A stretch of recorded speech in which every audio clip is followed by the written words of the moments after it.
femmes ont les mêmes droits que les hommes, mais ce qui n'a toujours pas changé, c'est la mentalité des gens. Alors la manière dont on perçoit la femme, le rôle de la femme dans la famille et dans la société. Par exemple, il y a toujours une forte séparation des travaux. Il y a certaines choses qui sont réservées uniquement aux hommes et certaines aux femmes. Quand à mon avis, tout doit être partagé. C'est très difficile de dire qu'est-ce qu'il faut faire pour changer la mentalité. Comme j'avais dit, c'est ça le problème dans mon pays. Je pense qu'il faudra des années, même des générations, avant qu'on devienne conscient que les femmes ont les mêmes droits que les hommes. Et je pense que la clé est dans le système éducatif. Il faut vraiment avoir un excellent système éducatif qui va enseigner les enfants l'importance de l'égalité. Aux États-Unis, il est aujourd'hui encore difficile d'être une femme en sciences, surtout dans les domaines comme les mathématiques, la physique, la technologie et l'ingénierie. Les femmes doivent faire plus pour atteindre la même crédibilité, et souvent pour un poste, on ne pense pas à elle en premier. Récemment, Microsoft a fait une vidéo dans laquelle elle demandait à des jeunes filles de 13-14 ans si elles pouvaient nommer des inventeurs. Les premiers inventeurs qui venaient à l'esprit étaient Nikola Tesla, Albert Einstein et beaucoup d'autres, mais souvent que des hommes. Elle ne pensait pas à des femmes. Pourtant, il y a des femmes en sciences, et beaucoup. Par exemple, il y a Vera Rubin, qui est un astronome, qui a récemment décédé, mais qui a été nominée plusieurs fois pour un prix Nobel sans l'obtenir pour avoir découvert la matière noire dans l'espace. En sciences, les femmes ont besoin de femmes. Ce que j'aimerais voir, c'est qu'on puisse inclure et parler plus de femmes autant que les hommes dans les manuels scolaires, et qu'on puisse créer des modèles pour ces jeunes filles. Surtout comme moi, j'aurais bien aimé avoir un modèle en tant que jeune fille et quelqu'un pour qui j'aurais pu dire « je veux être comme elle ». En Argentine, grâce à la lutte des femmes et au collectif Ni Una Menos, pas une de moins, il y a une loi de protection intégrale des femmes depuis 2009.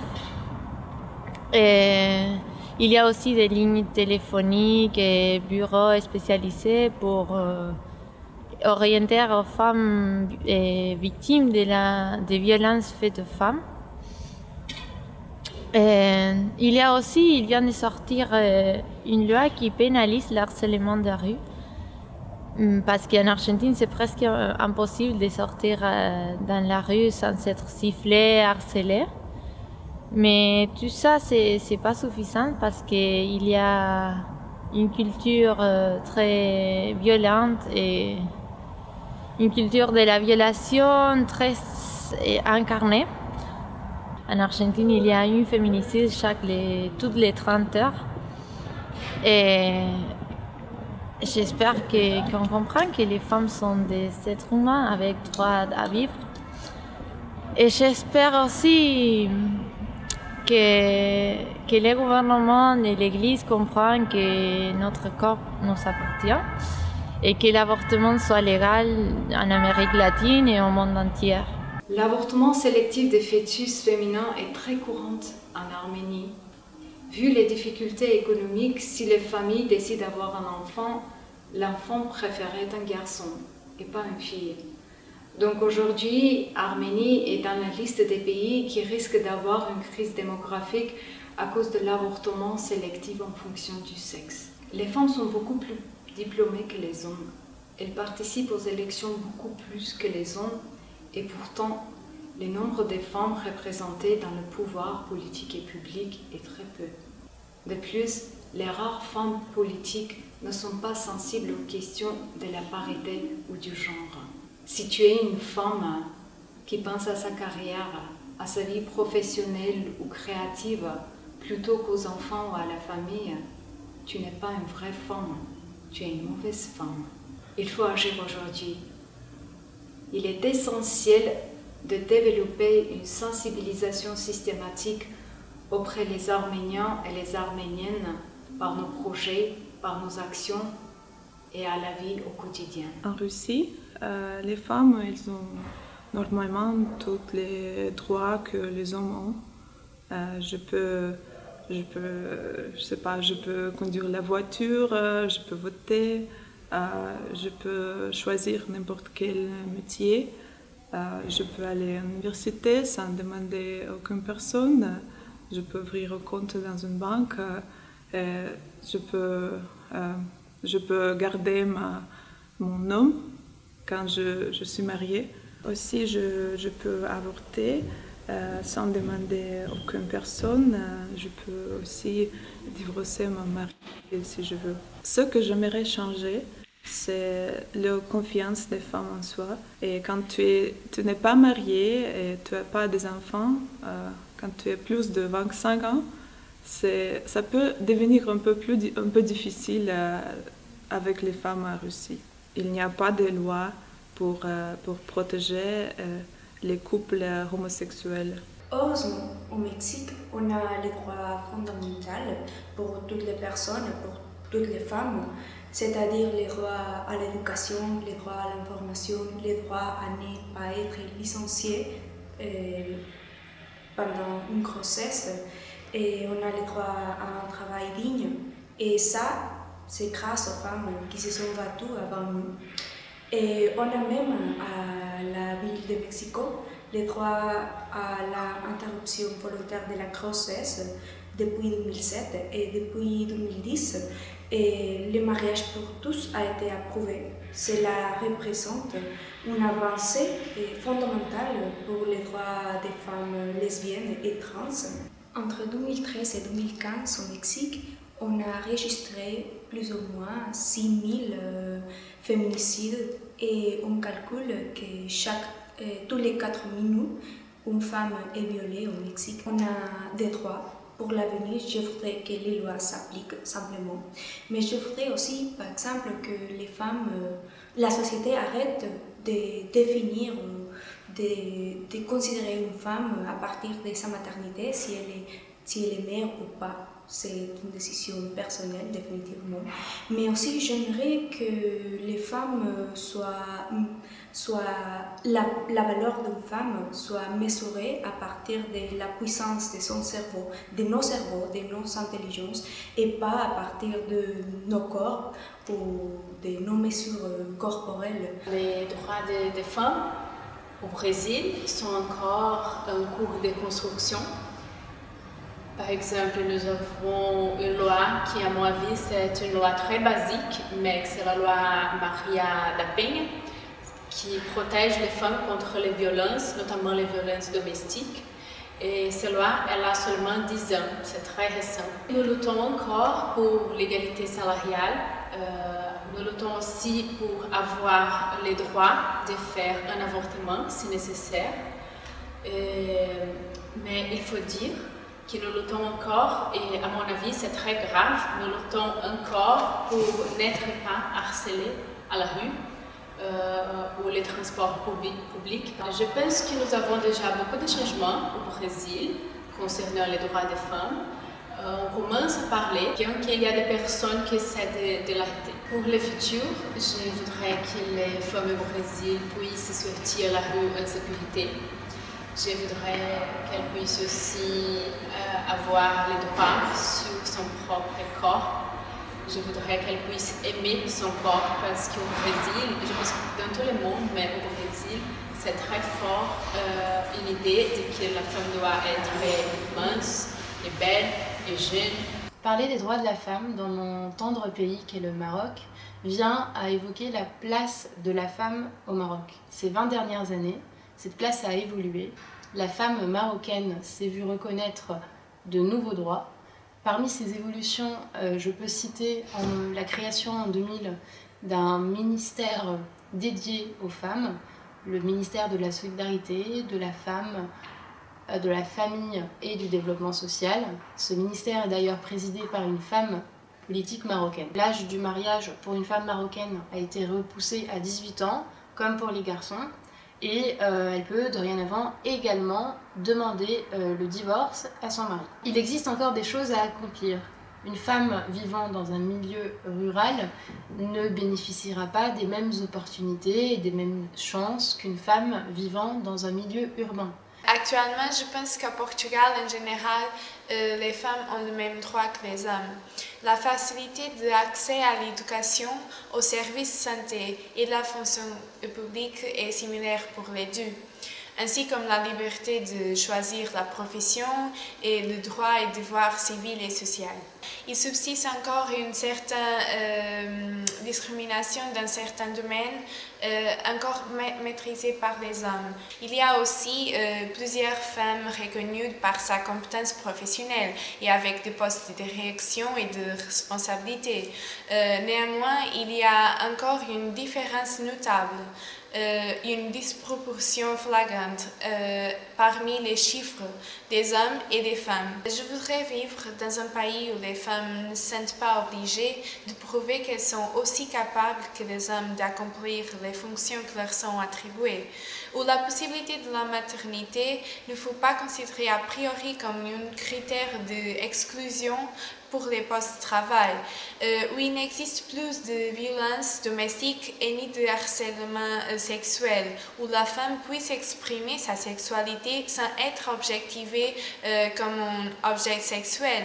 Dans mon pays, la Suède, la lutte pour les droits des femmes a commencé il y a 100 ans et les Suédoises ont obtenu le droit de vote en 1921. L'État-providence suédois a garanti les droits des femmes et leur a offert la possibilité de subvenir à leurs besoins financiers, mais en même temps, il subsiste de nombreuses injustices, même en Suède.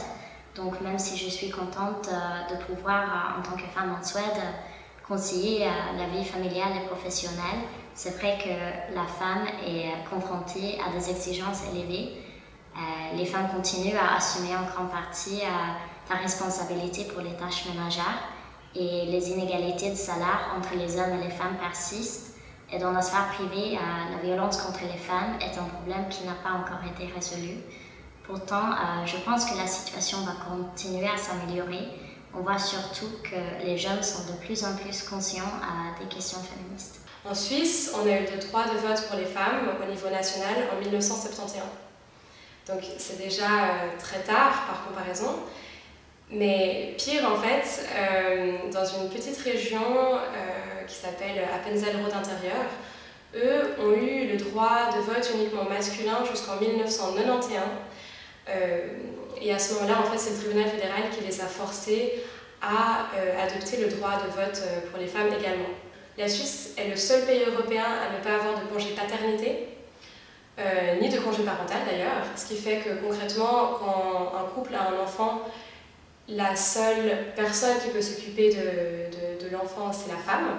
Je pense que ça en dit assez long sur ce qu'on attend du rôle de la femme et du rôle de l'homme dans un couple et dans la société. Les choses que je souhaiterais voir changer pour l'avenir, une vraie égalité salariale, ne plus avoir un service militaire obligatoire uniquement pour les hommes. Et je pense notamment au droit à l'avortement, qu'on a vu en Espagne et en Pologne être complètement remis en question, et actuellement, maintenant avec l'administration Trump, qu'on remet aussi également en doute, et c'est pas non plus seulement les propos misogynes du nouveau président, mais c'est conseillers, c'est toute l'administration en fait qui est autour de lui. Every Costa Rican woman shares something in common, that we are pura vida. Does that mean that we are pure light? Because we can connect with nature in every part of our country. We can say what we think, we can study what we want. We can be calm because in the future no family or friend is going to become a soldier. We can choose our religion and we can take care of our family. I think that even though we know that Costa Rica is not perfect and we don't have the perfect country, we see always the good side of everything. For the future, I want women to stop comparing each other or comparing with others, because that prevents that we can explore the best of ourselves. Le Québec et le Canada se sont dotés de chartes en fait afin d'assurer entre autres une égalité, une interdiction à la discrimination, notamment basée oui sur le sexe mais aussi sur la grossesse. Ce que j'aimerais voir changer en fait dans la situation canadienne au niveau des droits des femmes, c'est peut-être plus en lien avec la place que les femmes prennent en politique et en diplomatie certainement, mais également dans la pratique privée, en industrie, aussi en cabinet ou en pratique privée pour atteindre des hauts postes, être nommé associé par exemple, et aux défis que la femme peut se heurter, par exemple, lorsqu'elle essaie de développer sa clientèle en affaires, qui doit prendre en fait des moyens qui sont très différents de ceux des hommes pour éviter une espèce de jeu de séduction qui pourrait être mal interprété,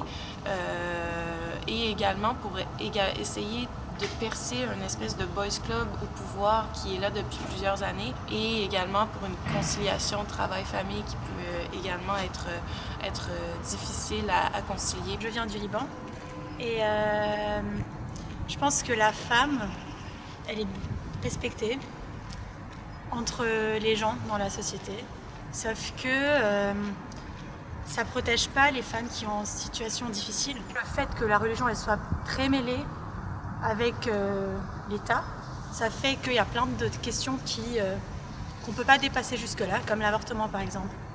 Ou le fait que la femme, elle ne peut pas donner la nationalité libanaise à son enfant si son mari n'est pas libanais. Mais la femme, elle n'est pas très impliquée dans le gouvernement, dans le Parlement. C'est un peu à nous de faire bouger les choses. J'aimerais que les gens ils changent la façon de penser. Parce que même si on change les lois, les gens ils peuvent très bien ne pas les accepter, même si on les impose. Ce que je voudrais vraiment, c'est que les gens ils commencent à penser.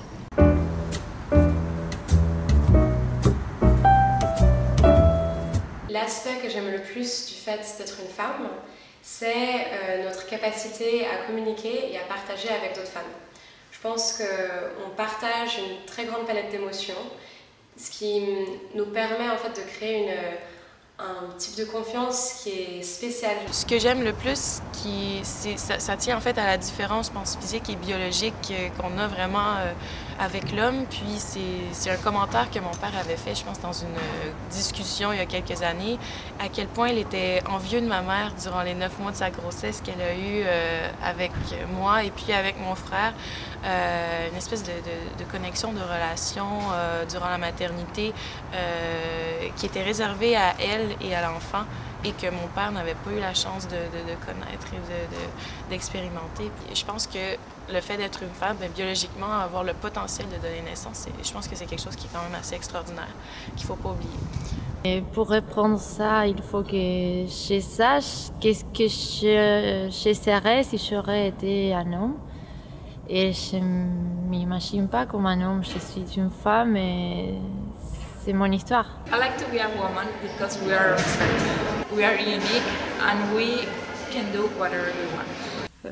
J'aime bien être une femme, mais je pense que je trouverais les mêmes choses si j'étais un homme. C'est comme la question pourquoi j'aime être une personne, pourquoi j'aime être vivant. Alors j'aime tout dans la vie. Bien sûr, je préfère les bonnes choses, mais aussi les mal, parce que tout ça nous fait qui nous sommes. En fait, s'il y avait une opportunité, jamais, à me changer le sexe, j'aimerais bien d'être une femme, toujours rester une femme. En sachant que c'est une difficulté, parce qu'on habite dans une société des hommes. Mais j'aime sa créativité, sa manière d'être, de vivre, et bien sûr faire la lutte. Peut-être que c'est plus acceptable pour moi en tant que femme de m'exprimer et d'avoir des sentiments et d'être plus empathique. On peut avoir ce côté tendre, ce côté sensuel, et on n'est pas stigmatisé comme faible parce qu'on l'est, parce qu'on le sent. Ça, c'est bien. Et du coup, je pense que notre sincérité, on la montre. Et ce qu'on sent vraiment, on le montre sans avoir peur. J'aime bien une femme qui soit féminine, tout en étant forte. Être une femme, c'est avoir la particularité de jongler avec nos tenues, nos coiffures, alterner simplicité, sophistication, selon nos humeurs, selon les moments. La femme de 2017 est une femme de réseau. Elle ose plus qu'avant affirmer ses désirs et ses impuissances, agir en conséquence et se projeter davantage dans l'avenir. Toutes les femmes sont différentes, tout à fait, mais l'intuition, la résilience, la persévérance, l'élégance, la subtilité, la sensibilité, la maternité et ces transformations sont des caractéristiques vraiment singulières dans une femme. Et j'adore être femme et je ne m'imagine pas d'une autre façon. Dans la société d'aujourd'hui, j'aime beaucoup être une femme pour les possibilités qu'on a égales aux hommes et aussi tout ce que l'on peut faire avec ce qui distingue la femme de l'homme. Et ce que j'aime beaucoup est la finesse, la féminité, qui fait qu'on a une touche différente et qu'on essaye d'ajouter un point de vue, je pense, social et humain à tout notre travail. L'expérience d'être femme, définitivement, dépend de la situation particulière des femmes, de la situation migratoire, de l'âge, de la classe sociale, de la race, de l'ethnie et de la région dont on a grandi. Et la préférence sexuelle aussi, c'est pas la même chose, être lesbienne qu'être hétérosexuelle. L'expérience d'être femme change avec le temps, avec les expériences, avec tout.